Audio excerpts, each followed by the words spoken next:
makrifat membuat seseorang tidak lagi mudah kecewa. Ia tidak menaruh harapan kepada makhluk, karena ia tahu semua yang datang dari makhluk hanyalah perantara. Jika ia ditolong manusia, ia melihat tangan Tuhan di balik itu. Jika ia dikhianati manusia, ia pun melihat rencana Tuhan di balik luka itu. Ia tidak menolak siapapun, tapi juga tidak menggantungkan diri kepada siapapun. Ia mencintai tanpa melekat memberi, tanpa berharap kembali. Hati seperti ini menjadi ladang tempat tumbuhnya keajaiban, karena doa yang keluar dari hati yang makrifat bukan lagi sekedar permintaan, melainkan perintah halus yang dikeluarkan oleh kehendak Tuhan melalui dirinya.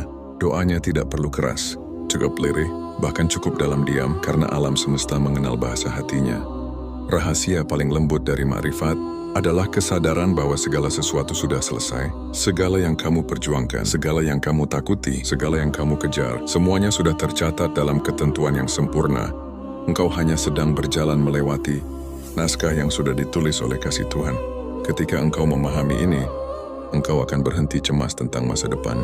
Karena engkau tahu setiap langkahmu sudah dituntun ke arah yang seharusnya. Ia menjalani hidup dengan kesadaran bahwa semua langkahnya sudah berada dalam genggaman Tuhan.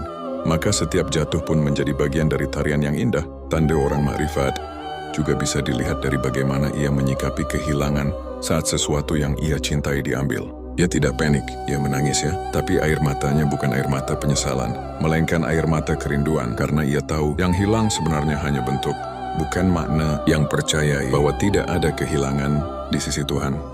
Yang ada hanyalah pemindahan dari satu keadaan ke keadaan lain yang lebih sesuai dengan kehendaknya. Orang makrifat tidak lagi merasa sendirian. Meski dalam kesunyian, ia tahu bahwa dalam setiap kesepian ada kehadiran yang lembut. Ia bisa duduk lama dalam diam dan merasakan kedamaian yang tidak bisa dijelaskan dengan kata-kata. Hatinya telah menjadi tempat singgah bagi cahaya yang dulu ia cari di luar.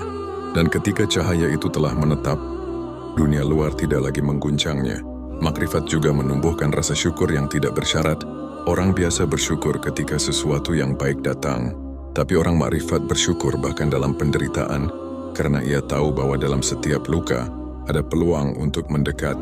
Dalam setiap ujian, ada pesan cinta yang ingin disampaikan. Ia tidak menunggu bahagia untuk bersyukur. Justru syukurlah yang membuatnya bahagia. Dan yang paling dalam dari semua tanda itu adalah cinta.